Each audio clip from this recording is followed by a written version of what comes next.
भगवान बुद्ध और बौद्ध धर्म भारत के लिए एक बहुत बड़ी सॉफ्ट पावर है, क्योंकि ये एशिया के एक बहुत बड़े हिस्से को आपस में जोड़ते हैं और भारत इस सॉफ्ट पावर का इस्तेमाल दुनिया के एक बड़े हिस्से का नेतृत्व करने के लिए भविष्य में कर सकता है। और इसके पीछे 4 मुख्य आधार हैं। पहला ये कि बौद्ध धर्म का जन्म भारत में हुआ था और ये बात पूरी दुनिया स्वीकार करती है, इस पर कोई विवाद नहीं है।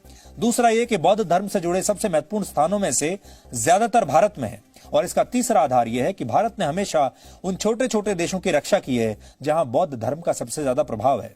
इसका सबसे बड़ा उदाहरण तिब्बत के धर्मगुरु दलाई लामा को भारत में शरण देना था। तिब्बत की निर्वासित सरकार के सभी सदस्य भी भारत में ही रहते हैं। इसके अलावा भारत समय समय पर भूटान के हितों का ध्यान रखता है और जब भी चीन जैसे किसी देश ने भूटान को परेशान करने की कोशिश की तो भारत भूटान की रक्षा के लिए सबसे पहले आगे भी आया है। और चौथी वजह यह है कि बौद्ध धर्म की 4 सबसे प्रमुख शाखाओं में से 2 का गहरा संबंध भारत से है। ये शाखाएं हैं थेरवाड़ा और महायान। थेरवाड़ा की ज्यादातर शिक्षाएं भारत की प्राचीन पाली भाषा में ही सहेज कर रखी गई हैं और बौद्ध धर्म की शाखा का गहरा प्रभाव श्रीलंका, कंबोडिया, लाओस, म्यांमार और थाईलैंड जैसे देशों पर है, जबकि महायान का प्रभाव चीन, Nepal, Taiwan, Mongolia, Korea, Japan, Vietnam और सिंगापुर जैसे देशों में है। इसलिए भारत बौद्ध धर्म को अपनी नई सॉफ्ट पावर बना सकता है।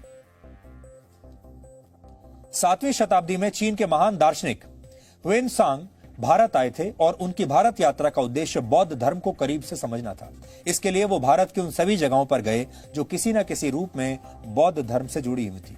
इसके लिए वो तक्षशिला गए थे और ये जगह आज पाकिस्तान में है। इसके अलावा उन्होंने कश्मीर, मथुरा, कन्नौज, श्रीवस्ती, अयोध्या, कपिलवस्तु, कुशीनगर, सारनाथ, वैशाली, पाटलिपुत्र, बोध गया और नालंदा की भी यात्रा की थी।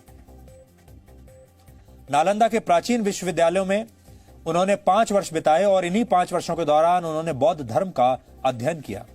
चीन के एक दार्शनिक का भारत आकर बौद्ध धर्म को समझना यह बताता है कि भारत और बौद्ध धर्म को अलग नहीं किया जा सकता। हालांकि यहां नेपाल के दावों को भी हम खारिज नहीं कर रहे, लेकिन हम सिर्फ ये कहना चाहते हैं